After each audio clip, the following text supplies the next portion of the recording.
Bonjour à tous, bienvenue sur cet atelier dédié aux PECO, pays d'Europe centrale et orientale. Donc c'est une zone qui est très très importante pour l'écosystème français. BPI France, comme vous le savez, encourage toutes les entreprises françaises de tous les secteurs à aller sur ces secteurs-là. Pourquoi ? Parce que c'est une zone d'opportunité. Dans tous les secteurs du terme, naturellement.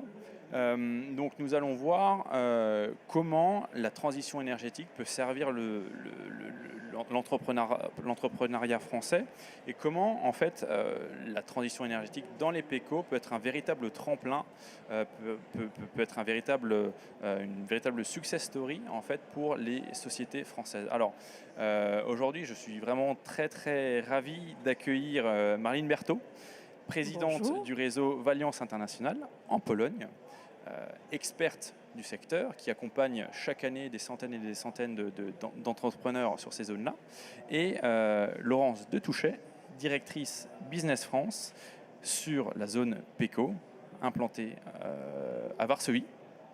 Alors tout d'abord, Laurence, qu'est-ce que vous pouvez nous dire sur le contexte global, sur le territoire de cette zone-là? Merci beaucoup Florent, bonjour à tous et merci d'être présent. Donc Laurence Detouchet, je suis basée à Varsovie. Donc la zone Europe centrale et orientale sur laquelle je travaille est composée de nombreux pays assez variés avec des potentiels importants. Donc ce que je voulais d'abord vous dire, d'abord je voulais remercier BPI France de m'avoir invité et d'avoir choisi ce sujet de transition écologique parce que je pense que c'est un sujet vraiment majeur sur cette zone, sur plusieurs secteurs et sous-secteurs qu'on détaillera. Donc voilà, je pense que c'est le sujet des années à venir dans cette zone-là et en plus le moment d'y être pour plusieurs raisons.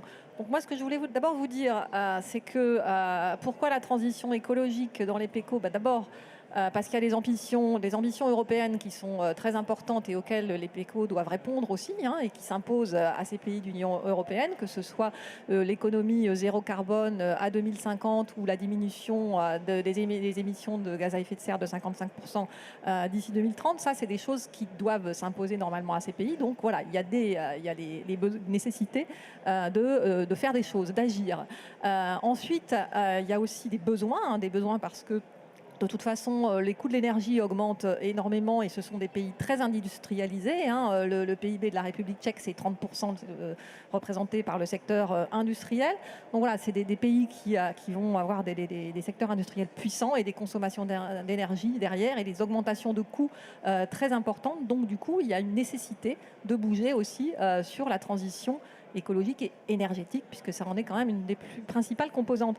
Et puis alors, voilà, il y a une nécessité, il y a des besoins, mais il y a aussi des moyens. Et c'est ça aussi qui fait du coup que le moment est intéressant, c'est que sur cette zone-là, il y a des moyens importants.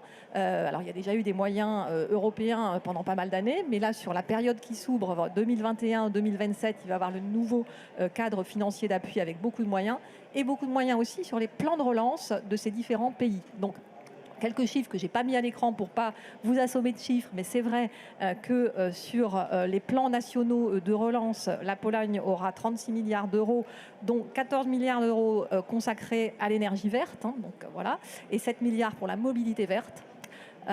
Sur la Roumanie, on aura 32 milliards d'euros, dont 37% pour la transition verte. Et sur la République tchèque, 18,5 milliards d'euros, dont 37% aussi consacrés à la transition verte. Donc voilà, des besoins, des nécessités et puis des moyens. Donc là, des moyens qui vont être appliqués à tous ces secteurs, que ce soit énergie renouvelable, électronucléaire, on en parlera, efficacité énergétique, électricité et smart grid, environnement au sens large sur l'eau, l'air et les déchets, la mobilité durable et l'alimentation saine, dont on parlera aussi dans le cadre d'une transition qui se veut écologique. Donc voilà, tous ces secteurs d'activité sont intéressants sur cette zone. Donc transition écologique, on va d'abord parler de la transition énergétique, parce que c'est quand même ça qui sous-tend l'essentiel de la transition écologique.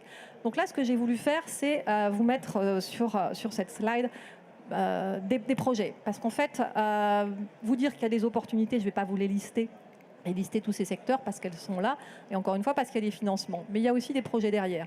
Alors les plans nationaux de relance, ils sont tout juste en train d'être validés par la Commission européenne. D'ailleurs, le plan polonais n'a pas encore été validé. pour différentes petites raisons de désaccord, mais ça viendra. Donc les projets vont être après déclinés de façon plus précise, mais il y a déjà des projets en cours, il y a déjà des projets financiers, déjà des projets donc identifiés.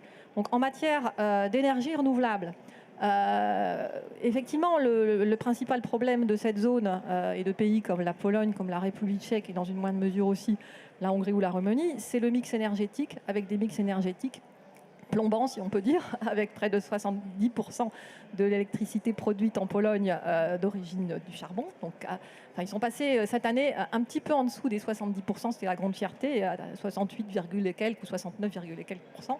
Enfin voilà, donc une équation énergétique très complexe, mais avec des problématiques d'énergie renouvelable qui se développent. Parce qu'en fait, je pense qu'il faut qu'on laisse tomber l'idée qu'il ne se passe rien, que c'est des pays bloquants au niveau de l'Union européenne, qui sont réticents à bouger et qui vont rester arc-boutés sur leur charbon.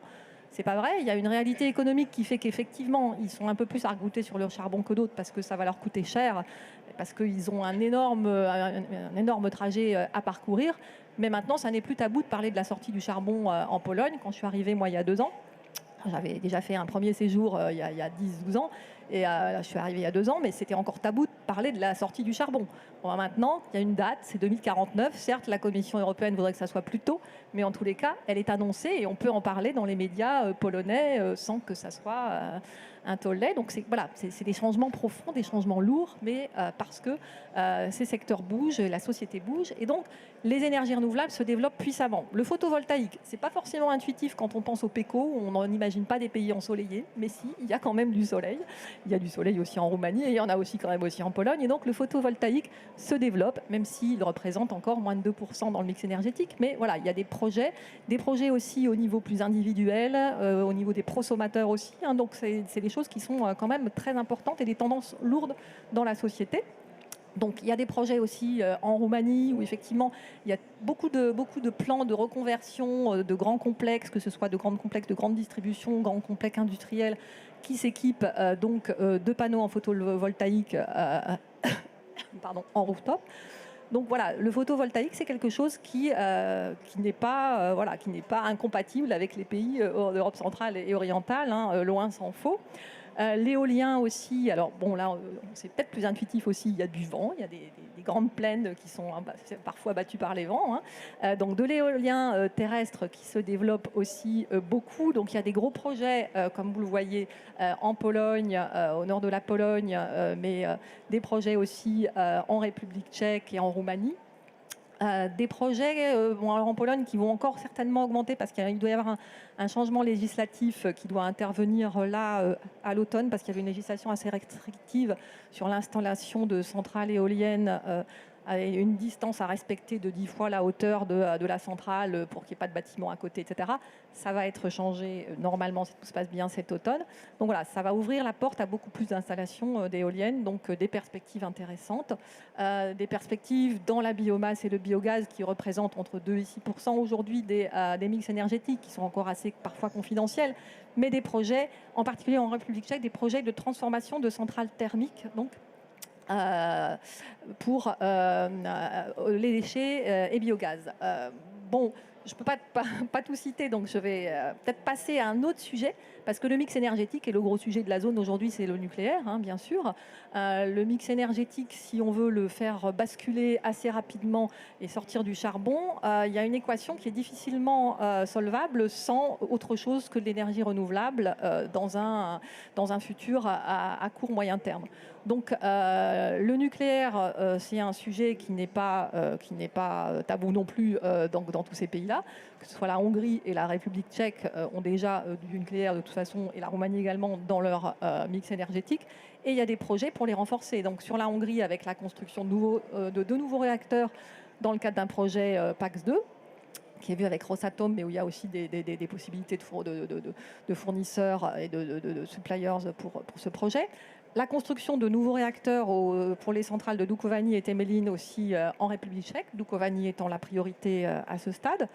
Et puis construction d'un petit réacteur modulaire aussi. Et puis la Pologne, où là on part de zéro, puisqu'il n'y a pas de filière nucléaire en Pologne. C'est un sujet qui était débattu depuis 10 ans, 15 ans, etc. Et puis ils ne sont jamais mis. Sauf que maintenant, encore une fois, dans leur équation énergétique, ils ne peuvent pas s'en sortir sans mettre sur pied une filière nucléaire.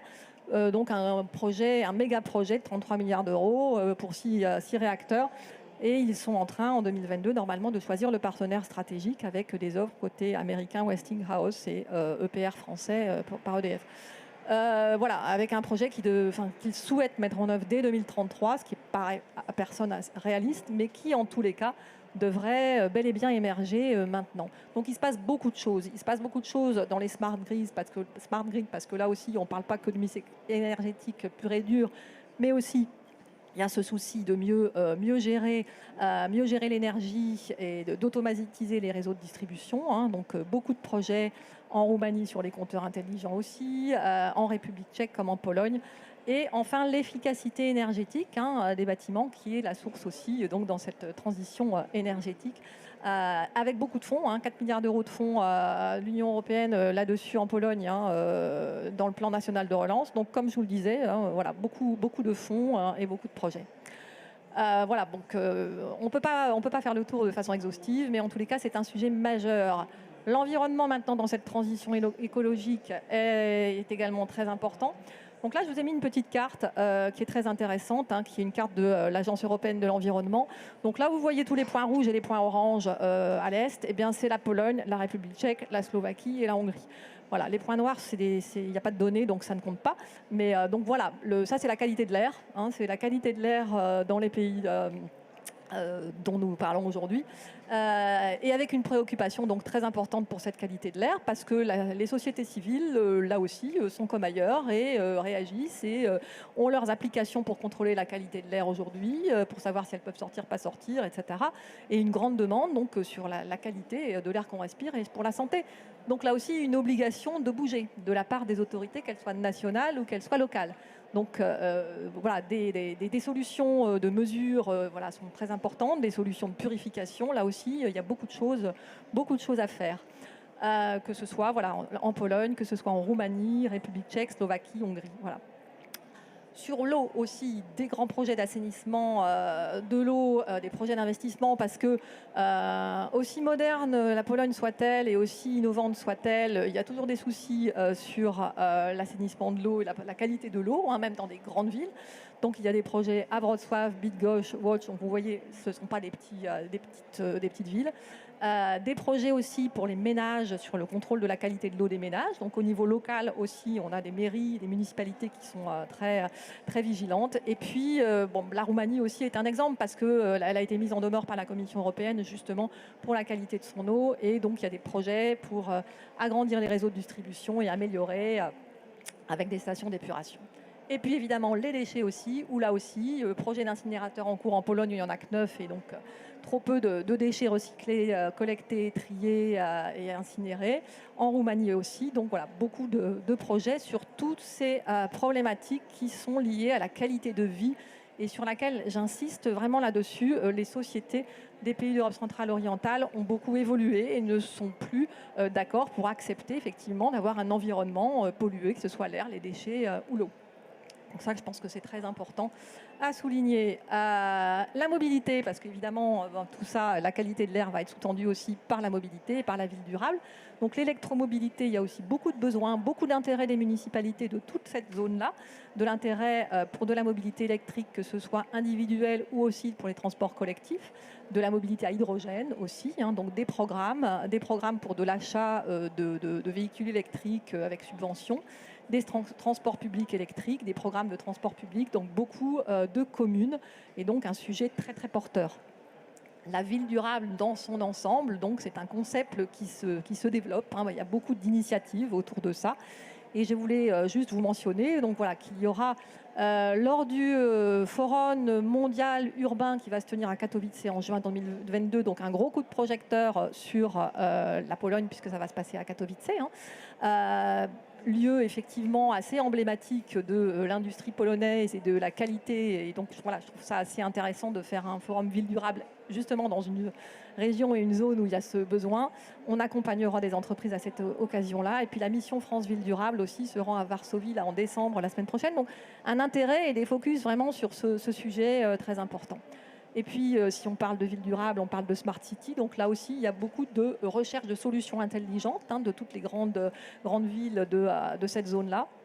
Avec des belles initiatives, que ce soit en matière de chauffage, d'éclairage, de numérisation de beaucoup de choses, de smart home, etc.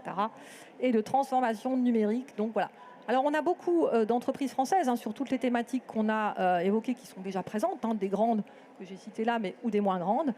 Mais ça ne veut pas dire qu'il n'y a pas la place pour d'autres, évidemment, et au contraire, ça peut créer un environnement porteur pour elles. Et dernier point, parce qu'on parle de écologie, donc la transition écologique, c'est aussi l'alimentation et l'alimentation saine. Donc là, je passerai un peu plus vite parce que Marilyn vous en reparlera, mais il faut vraiment avoir en tête que manger sain, donc respirer de l'air pur, avoir de l'eau de bonne qualité et manger sain, c'est aussi quelque chose qui est vraiment très prégnant comme tendance dans les sociétés de notre zone, avec une demande de bio, de qualité, de traçabilité, qui est très très importante, beaucoup plus importante qu'on peut peut-être le croire. Voilà, et des alternatives à base végétale aussi, du vegan, de tout ce qu'on veut. Il ne faut pas s'imaginer que, sous prétexte que en niveau de vie ou en pouvoir d'achat, il peut y avoir encore certains décalages avec certaines zones de la zone centrale orientale dans son ensemble, encore que pas avec toutes. Il ne faut pas s'imaginer pour autant que l'appétence et les tendances de consommation sont véritablement différentes de celles de l'Europe occidentale. Et donc, il y a toutes ces tendances-là. Mais je ne vais pas m'étendre plus, mais simplement, ça implique aussi des besoins, parfois en agtech, en développement d'agriculture biologique, en technique d'irrigation, pour combler d'ailleurs des problématiques liées aussi au changement climatique et qui affectent ces pays agricoles que sont la Roumanie ou la Pologne d'ailleurs.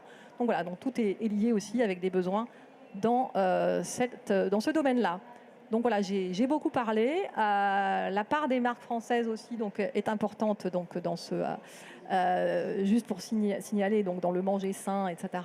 Mais elle est quand même dominée beaucoup par des Allemands, par des Italiens, des Espagnols. Donc on attend les entreprises françaises dans tous les secteurs de toute façon que j'ai mentionnés. Donc voilà, je suis à votre disposition pour des questions. Et puis les équipes que j'anime aussi sur la place, sur la zone, qui sont basées à Varsovie, Bucarest, Prague, Kiev aussi, dont on n'a pas beaucoup parlé parce que ce n'est pas dans l'Union européenne et les financements ne sont pas les mêmes, mais les problématiques sont très intéressantes.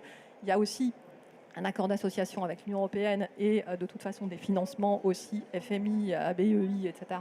et BERD. D'ailleurs, il y a un projet d'assainissement de l'eau à Mariupol, de distribution d'eau à la ville de Mariupol qui est financé sur près du Trésor avec des entreprises françaises. Donc il y a des accords qui ont été signés, des accords intergouvernementaux sous différentes problématiques aussi, notamment de transition énergétique et écologique juste avant l'été. Donc voilà, il se passe aussi des choses. C'est pas parce que c'est pas l'Union européenne, mais il se passe aussi beaucoup de choses et il y a beaucoup de besoins. Voilà, je vais laisser la parole à Marilyn. Merci de votre attention. Merci Laurence, bravo, parce qu'en 18 minutes, là, c'est incroyable tout ce que tu as fait. Une zone aussi large sur un sujet absolument incroyable, transition écologique.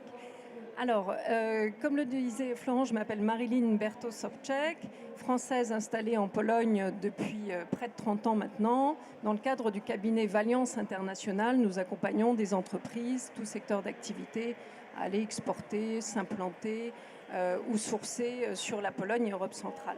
Et avec Laurence, on s'est dit que c'était bien que Laurence fasse une présentation macroéconomique de la zone, des sujets. Et moi, je vais illustrer avec quelques exemples pratiques, terrain, puisque nous avons des clients qui travaillent avec nous sur des sujets justement divers de transition écologique.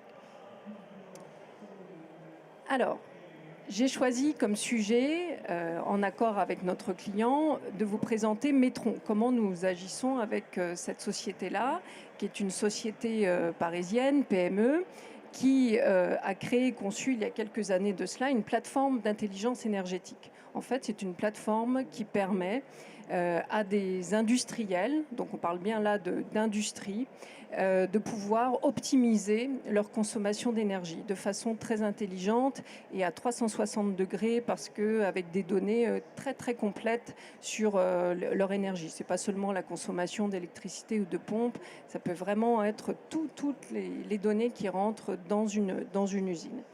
Et c'est vraiment quelque chose de très innovant. et que l'on commence à présenter en Pologne. Alors comment ça se passe? Eh bien, dans mon équipe, il y a un chargé d'affaires qui s'appelle Bartek Błański, qui s'occupe du dossier et qui, à temps partagé, présente la solution à des industriels situés en Pologne, que ce soit des industriels polonais ou de grandes sociétés étrangères implantées. Et Bartek donc présente la solution Metron. Voilà. Et pour cela, évidemment, il faut pouvoir identifier des industriels qui ont au moins 3-4 usines sur les terrains et qui sont très énergivores. Alors comment ça se passe? Et là, justement, c'est un peu notre retour terrain. Quelle est la réaction justement des Polonais à ce type d'offre? Eh bien, ce qu'on voit, c'est que déjà, comme c'est une solution très innovante et que les Polonais, comme le disait Laurence d'ailleurs, pas que les Polonais d'ailleurs, que les peuples d'Europe centrale sont souvent très ouverts aux solutions innovantes. Donc venez, allez-y, venez proposer vos solutions parce que les gens sont très curieux et ont soif de savoir, hein, puisqu'il faut bien redire que finalement l'ouverture de ces pays est très très récente. 25-30 ans, c'est rien du tout. Donc ils ont fait une transition pas que écologique, hein, économique, infrastructurelle qui est absolument énorme. Et physiquement dans le paysage, ça se voit, eh bien, on voit qu'il y a beaucoup d'appétence à des offres innovantes, que ce soit écologiques ou autres d'ailleurs, si vous êtes sur d'autres sujets. Et on voit que les investissements commencent là-dessus. Donc, certes, il y a énormément de projets, mais il faut savoir qu'en termes de maturité, les gens ne sont tout de même pas aussi matures qu'en Europe de l'Ouest, hein, il faut bien le dire. Alors, certes, il y a la société civile, les jeunes, comme le disait Laurence, qui poussent, et donc ça, c'est très, très bien. Mais attention, en termes de maturité, de compréhension, justement de l'optimisation d'énergie, l'écologie, il y a toujours quand même l'économique qui est là, qui prime dans ces pays-là. Donc ça va très vite, mais tout de même, ce qu'on voit, nous, sur le terrain, c'est que quand on appelle les Polonais, ils nous disent oui, mais nous, on a déjà en interne des solutions, soit en interne, soit on a des logiciels. Mais en fait, ils ont souvent des choses qui existent, mais qui sont juste que sur quelques éléments d'optimisation d'énergie. Donc ils s'arrêtent assez vite. Lorsqu'on leur présente les choses. Et donc, nous, notre mission, c'est vraiment de leur expliquer que non, cette solution va pouvoir vraiment à 360 degrés les aider et optimiser l'énergie. Donc, il faut aller plus loin. Il faut expliquer, il ne faut pas hésiter à enfoncer la porte ou passer par la fenêtre. Ça, c'est très important d'être tenace. C'est aussi un aspect interculturel que je vous donne. C'est-à-dire que sur ces pays-là, il faut vraiment appeler, rappeler, être tenace dans votre démarche commerciale. Et puis, voilà, et ça permet aussi d'aller un peu plus loin. Et il faut aussi savoir que souvent, les centres de décision, enfin pas souvent, mais parfois les centres de décision sur ces gros industriels n'en sont pas forcément en Pologne, ils peuvent être en Allemagne ou en France. Donc c'est très important d'aller les approcher, mais d'identifier où est le centre de décision. D'accord ? Donc voilà, il faut pousser le dialogue et puis ça va très vite parce que les Polonais sont tout à fait à la page en termes d'ISO, 14001, 50001, les certificats blancs, etc. Alors, ensuite, on change complètement d'univers, le bio. Laurence en parlait, donc là ça explose carrément sur ces pays-là. Et c'est pas seulement sur des chaînes de retail traditionnelles, il y a aussi le e-commerce qui booste complètement les choses. Par exemple, les shampoings Cattier, je ne sais pas si vous connaissez, shampoings naturels, bio, qui vont être vendus beaucoup, mais par le système de e-commerce. Et donc, il faut savoir que là, en Pologne, il y a une véritable explosion. C'est des explosions croissance à 2 chiffres. Et que le marché, la valeur du marché devrait tripler en 10 ans. C'est absolument énorme. Même si on part de bas, c'est énorme. Et qu'il y a un premier bio Carrefour qui vient d'être implanté à Varsovie. Et donc, il y en a d'autres qui vont être développés. Il y a une vraie recherche. Il y a énormément de réseaux spécialisés, plus de 850 en Pologne, et des réseaux. Hein. On parle pas seulement de magasins indépendants, mais aussi de véritables réseaux qui existent. Par exemple, le groupe Tribala, je ne sais pas si vous connaissez, Sojasun, je pense que tout le monde connaît, est présent dans un des réseaux polonais qui s'appelle Bioplanet. Et voilà. Après, comme le disait Laurence, nous on trouve en tout cas à notre niveau que les Français ne sont pas assez présents. Il faut vraiment se bouger et il faut vraiment prendre la place parce que vous avez les Italiens, les Allemands qui sont forts là-dessus. Les Polonais, qui sont pourtant un très grand pays agricole, là en l'occurrence, finalement, ne produisent pas beaucoup eux-mêmes de produits bio. Il n'y a pas une agriculture biologique développée. Donc ils importent énormément de produits bio. Voilà, donc il y a une vraie carte à jouer du côté des entreprises françaises à ce niveau-là.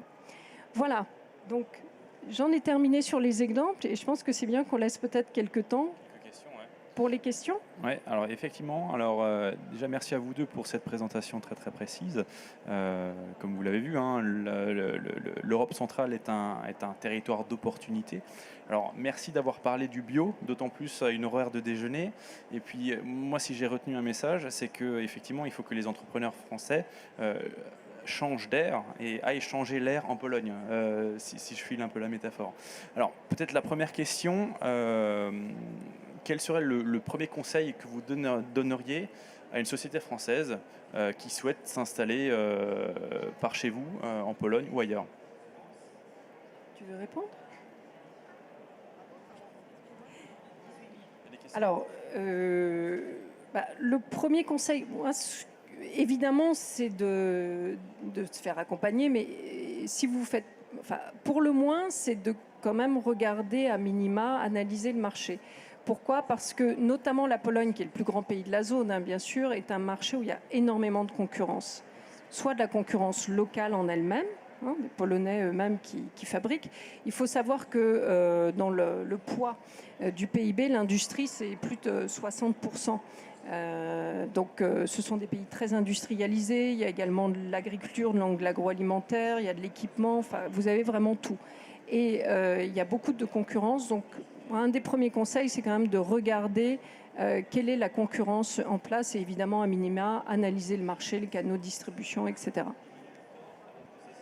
Moi, mon premier conseil, ce serait peut-être d'y aller sans idées reçues, de casser un peu les idées reçues qu'on peut avoir sur les pays de l'Est, parce que les économies comme les sociétés ont évolué très très vite, comme le disait Marilyn, et elles ont aussi beaucoup brûlé les étapes. Donc, il y a des produits qui vont paraître peut-être trop innovants pour ce type de marché, mais qui ne le seront pas du tout en fait. Donc, je pense déjà, il faut casser les idées reçues, se faire accompagner bien sûr, et comme le disait Marilyn, voilà, être très très regardant aussi sur l'état de la concurrence locale et étrangère. Très très bien.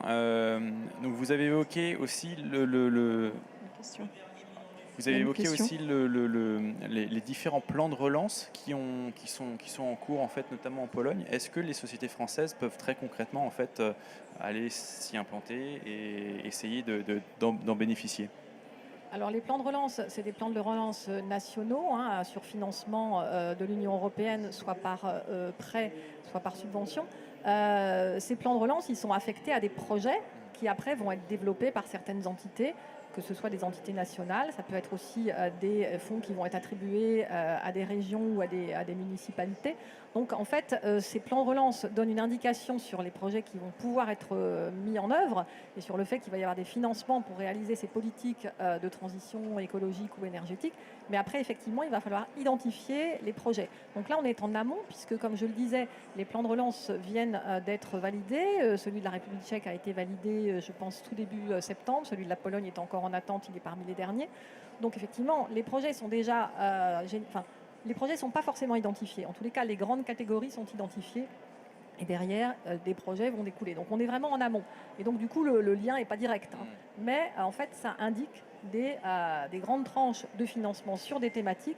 Et après, ça sera à charge à nous et au service économique des ambassades et à différents autres cabinets de surveiller quels vont être les projets qui vont découler de l'affectation de ces financements à telle ou telle thématique. Mais si tu es implanté en Pologne, que tu as une structure commerciale ou autre, tu peux évidemment bénéficier de ces fonds européens. Oui. Hein, puisqu'on est en tant qu'entreprise européenne, même à capital français, implanté en Pologne, tu vas pouvoir bénéficier bien entendu de ces fonds.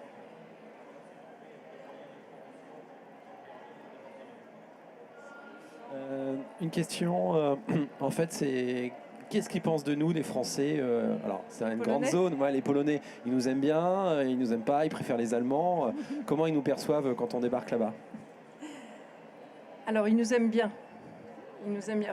Vraiment, on a. C'est pas. Enfin, voilà, ça fait 30 ans que j'y suis. Jamais été agressée.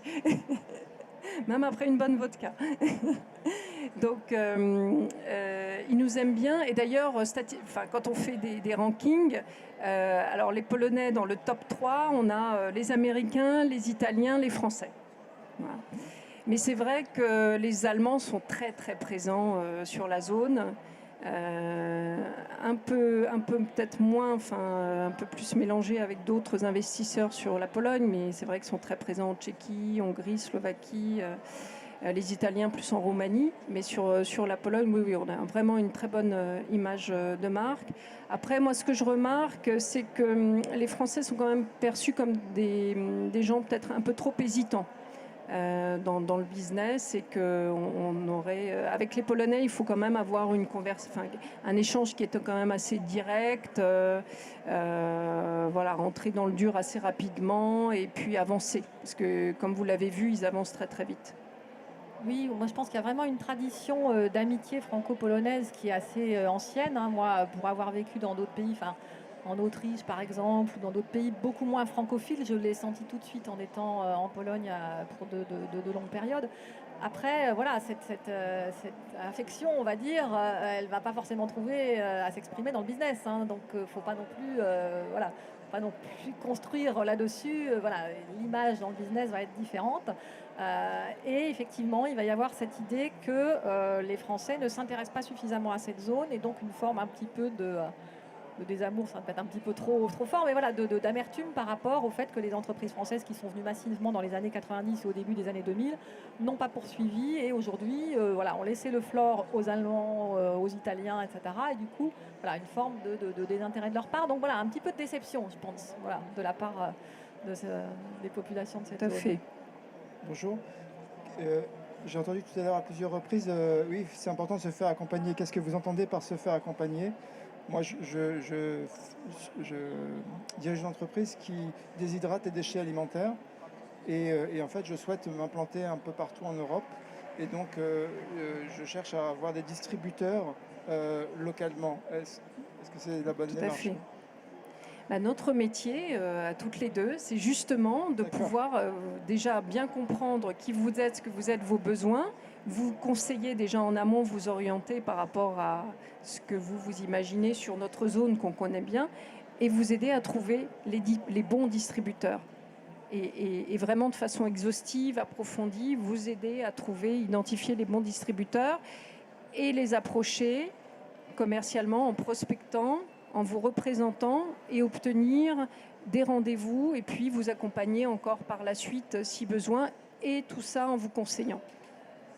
Je n'aurais pas dit mieux. Je pense que c'est le mot de la fin, en tout cas. Et puis n'hésitez pas effectivement à compléter cet accompagnement-là par des financements BPI France, par de l'assurance export BPI France. En tout cas, merci à vous, merci de votre attention. Et puis merci Marilyn et Laurence pour ce beau sujet. À bientôt. Merci pour votre écoute.